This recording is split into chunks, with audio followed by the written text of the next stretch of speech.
18 जनवरी 1997 को लुधियाना के एक छोटे से गांव गराला की एक लोअर मिडिल क्लास घर में जन्म हुआ एक लड़के का, जो आज इंडिया का सबसे बड़ा सिंगर बन गया। जन्म के समय इस लड़के का नाम था जसकरण सिंह ओजला और आज हम सभी ने करण ओजला के नाम से जानते हैं। तो करण ओजला ने ऐसा क्या किया कि सिर्फ 9-10 साल में ही वो इंडिया के सबसे बड़े पंजाबी आर्टिस्ट बन गए। इनफैक्ट दिलजीत जैसे लेजेंडरी सिंगर को अपना करियर बनाने में 22 साल लग गए।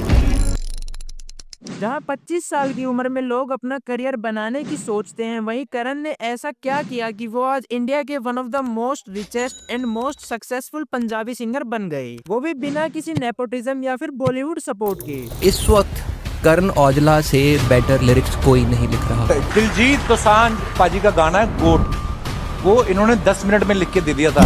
बंदे से तगड़ा कंपोजर कोई नहीं आज की डेट में। 25 साल का है। क्या बात कर रही है? 25 साल का है।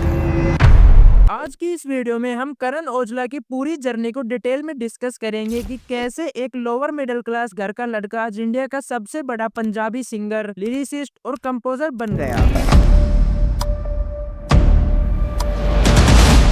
करण ओजला का जन्म 18 जनवरी 1997 को लुधियाना के घराला गांव में हुआ था। उस टाइम इनका नाम था जसकरण सिंह ओजला, इनके फादर का नाम था बलविंदर सिंह ओजला और इनकी मदर का नाम था राजविंदर कौर। करण का बचपन उनकी एज के बाकी बच्चों से बहुत अलग था। 9 साल की उम्र में जब बाकी बच्चे पूरा दिन बेफिक्र खेलते थे, करण ने अपने फादर को एक बाइक एक्सीडेंट में खो दिया। उसके बाद मानो एक ही मोमेंट में करण की पूरी लाइफ बिखर गई हो। फादर के जाने के बाद उनके घर के फाइनेंशियल कंडीशन कुछ खास अच्छे नहीं रहे। उनकी दोनों सिस्टर्स कनाडा में सेटल हो चुकी थी, इसलिए करण को उनके गांव घराला में उनके चाचा ने बड़ा किया। फिर 3 साल बाद करण कनाडा में उनकी दोनों बहनों के पास चले गए, जहां उनकी एजुकेशन की जिम्मेदारी उनकी बहनों ने उठा ली थी। करण अपने फादर के गुजरने का गम भुला भी नहीं पाए थे कि सिर्फ 14 साल की उम्र में ही उनकी मम्मी की कैंसर से डेथ हो जाती है। इतनी छोटी एज में करण अपने लाइफ का डार्केस्ट फेज एक्सपीरियंस कर रहे थे, जिसकी वजह से करण ने अपने पेन को गानों और शायरियों में एक्सप्रेस करना शुरू कर दिया था। धीरे धीरे गाने लिखना उनकी हॉबी बन गई थी। करण ने सोचा कि क्यों ना इस हॉबी को करियर बना लिया जाए, तो करण ने अपने लिखे हुए गानों को पंजाबी इंडस्ट्री के बड़े बड़े आर्टिस्ट को ओरकुट पर भेजना शुरू कर दिया। ओरकुट एक सोशल मीडिया प्लेटफॉर्म था जो इंस्टाग्राम और फेसबुक से पहले से यूज किया जा रहा था। महीनों तक करण के मैसेज हर जगह इग्नोर हो रहे थे, पर फिर पंजाबी सिंगर जस्सी गिल को करण का लिखा हुआ गाना रेंज पसंद आ जाता है, और जब जस्सी गिल ने वो गाना गाकर रिलीज किया तो वो एक सुपर हिट सॉन्ग बन जाता है। आज यूट्यूब पर उस गाने के अप्रोक्स 70 मिलियन व्यूज हैं। इस गाने के बाद करण का पंजाब में उनके गाने की वजह से बहुत ज्यादा नाम हो गया था, लेकिन कनाडा जैसी कंट्री में सरवाइव करने के लिए करण को नाम नहीं पैसे चाहिए थे, इसलिए करण ने एक पार्ट टाइम जॉब करना शुरू कर दिया एज अ लॉन्ग शोर वर्कर। दूसरे देशों से जो कार्गो शिप कनाडा आते थे, करण का काम था उस शिप में से सामान को एक जगह से दूसरी जगह उतार कर रखने का। पढ़ाई और पार्ट टाइम जॉब को मैनेज करने में ही करण का पूरा दिन चला जाता था, पर काम के बीच में जितना भी टाइम करण को मिलता उस समय में वो अपने गाने लिख लेते थे। लेकिन सिर्फ गाने लिखते रहने से कुछ होने वाला नहीं था, ये बात करण को भी बहुत अच्छे से पता थी। इसलिए करण ने कनाडा में पंजाबी आर्टिस्ट के शोज और गानों की शूटिंग पर जाना शुरू कर दिया, और वहाँ पर रहने के लिए करण को फर्नीचर उठाने जैसी जॉब्स करनी पड़ती थी, और उस बहाने से करण उन पंजाबी सिंगर्स को अपने लिखे हुए गाने दिखाना शुरू कर देते हैं। करण का सिर्फ एक ही मकसद था इंडस्ट्री में कनेक्शन बनाने का और सबकी नजरों में आने का। करण घंटों तक इन पंजाबी आर्टिस्ट के साथ स्टूडियो में रहते थे ताकि वो किसी तरह से अपने लिखे हुए गानों को प्रोड्यूस करवा सकें। कुछ आर्टिस्ट ने उनके गाने डायरेक्टली रिजेक्ट कर दिए और कुछ ने एक्सेप्ट कर लिए। उस समय तो उन्हें अपने लिखे हुए गानों के पैसे तक नहीं मिलते थे। जब किसी और के लिए लिखता था तो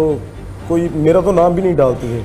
अच्छा, मेरे को तब पता चलता था जब गाना आ जाता था, मैं बोलता फिरता था कि हेलो मैंने लिखा है, मैंने लिखा है। कोई मानता भी नहीं था। फिर उनको मैं दिखाता रहता था कि हेलो मेरा नाम देखो, मेरा नाम देखो।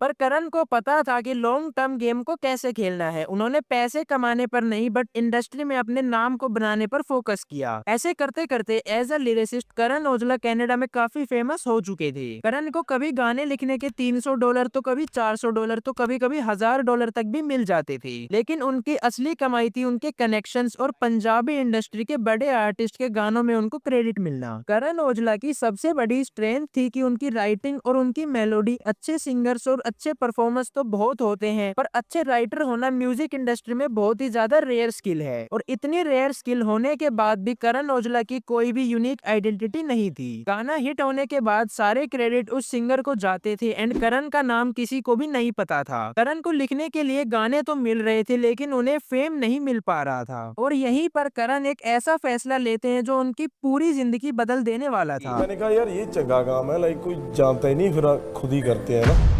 करण ने अपने लिखे हुए गानों को खुद से गाने का फैसला लिया। स्टार्टिंग में एक दो गाने बुरी तरह से फ्लॉप भी रहे थे, बट फिर 2018 में आता है उनका सॉन्ग डोंट वरी, और इस गाने ने करण के करियर की पूरी डायरेक्शन ही बदल दी। यूट्यूब पर यह गाना इतना ज्यादा हिट हो जाता है कि इस सॉन्ग पर आज की डेट में 196 मिलियन व्यूज हैं। इस गाने की वजह से करण एक लिरिसिस्ट से सिंगर बन जाते हैं। उन्होंने अपने लिखे सारे गाने खुद से गाना शुरू कर दिया। उनकी आवाज भले ही बेस्ट नहीं थी, और ये बात करण भी एक्सेप्ट करते हैं। I believe that I don't really think I'm a good singer. और उनकी लिरिक्स और मेलोडी इतनी यूनिक थी कि 2019 के बाद उनका हर एक गाना सुपर हिट होने लग गया था। फिर चाहे वो 2 AM हो, हिंट हो, झांझर हो, रेड आईज हो या फिर शेक हो, इन सारे गानों पर लिटरली मिलियंस ऑफ व्यूज हैं। इनफैक्ट 2019 में Karan Aujla most streamed Punjabi artist भी बन जाते हैं। Brand deals, luxury cars, villas, sold out shows, Karan के करियर में सब कुछ एकदम परफेक्ट चल रहा था। पर यहीं पे आती है पंजाबी म्यूजिक इंडस्ट्री की डार्क साइड। जब भी कोई पंजाबी आर्टिस्ट ज्यादा फेमस और सक्सेसफुल हो जाता है तो उस पर एक स्पेशल ग्रुप की नजर पड़ती है। एक ऐसा ग्रुप जो उनसे हफ्ता वसूल करना चाहता है, उन्हें अपने अंडर रखना चाहता है। और अगर कोई सिंगर ये करने से मना करता है तो एक गैंगस्टर ग्रुप दिन दहाड़े उन सिंगर्स पर गोली चला देते हैं। This news just breaking. Punjabi singer and rapper Sidhu Moosewala has been shot dead in the Jawahar ke village in Mansa. Manpreet Aulakh, AP Dhillon, Paramesh Verma and Honey Singh जैसे आर्टिस्ट को भी इन गैंगस्टर की धमकियां और शूटिंग का सामना करना पड़ा है। और करण के साथ भी ऐसा ही कुछ हुआ। कनाडा में उनके घर पर गैंगस्टर शूटिंग होती है। सिर्फ उन्हें ही नहीं बल्कि उनकी पूरी फैमिली को मारने की कोशिश की जाती है। I've been targeted, you know. मेरे house got shot at 3-4 times. Like भाई मैंने देखी हैं गोलियां आर पार जाती हैं।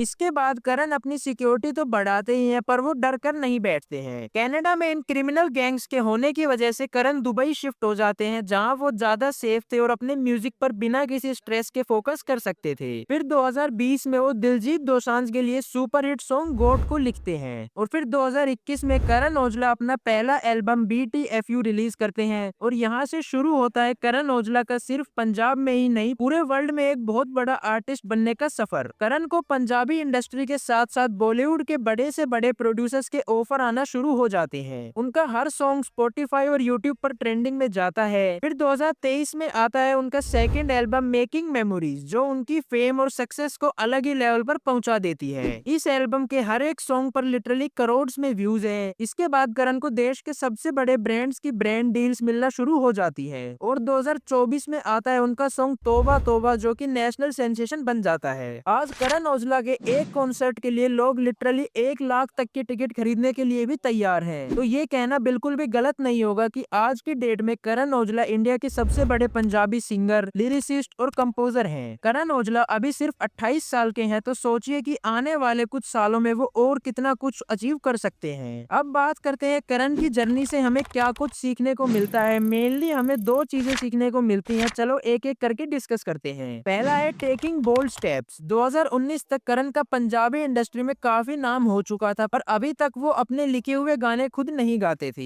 एज ए लिरिसिस्ट करण को पैसा और क्रेडिट दोनों मिल रहे थे, पर ऑडियंस में अभी तक करण की कोई भी यूनिक आइडेंटिटी नहीं थी। यही यूनिक आइडेंटिटी बनाने के लिए करण ने अपने कंफर्ट जोन से बाहर निकलकर अपने लिखे हुए गानों को खुद गाना शुरू कर दिया। शुरू में उनके गाए हुए गानों को कुछ खास व्यूज नहीं मिले, बट अगर वो कभी स्क्रीन के आगे आकर खुद गाने नहीं गाते तो वो आज भी किसी सिंगर के लिए लिरिक्स ही लिख रहे होते। अपने कंफर्ट जोन से बाहर निकलकर लिए गए बोल्ड स्टेप्स आपके करियर की पूरी ट्रेजेक्टरी को बदल सकते हैं। दूसरा है नेवर लूज होप्स। सिर्फ 14 साल की एज में अपने दोनों पेरेंट्स को खोने के बाद भी करण ने हिम्मत नहीं हारी। करण ने हमेशा अपने ऊपर बिलीव रखा और अपनी स्किल्स को इम्प्रूव करते रहे। मेरे को पता था एक दिन मैं बनूंगा, लाइक मेरे को I had that confidence, I wanted to do it. In fact हमारी लाइफ में भी कई बार जब दिक्कतें आती है तो हम लोग बहुत जल्दी गिव अप कर देते हैं, बट इन रियलिटी मोस्टली वो टाइम एक परमानेंट सिचुएशन नहीं होता होता, बस एक टेम्परेरी फेज होता है। तो उस टाइम हमें गिव अप नहीं करना चाहिए, अपने ऊपर विश्वास रखना चाहिए और उस सिचुएशन से फाइट करके उससे बाहर आना चाहिए। That's all for today guys. ये थी करण औजला की पूरी लाइफ जर्नी। आप कमेंट सेक्शन में जरूर बताना कि आपने करण की स्टोरी से क्या कुछ सीखा। वीडियो पसंद आई तो लाइक करें, अपने फ्रेंड्स एंड फैमिली के साथ वीडियो को शेयर करें एंड ऐसे ही अमेजिंग कंटेंट के लिए चैनल को सब्सक्राइब जरूर से कर लेना। मिलते हैं दोस्तों एक नई वीडियो में। Thanks for watching.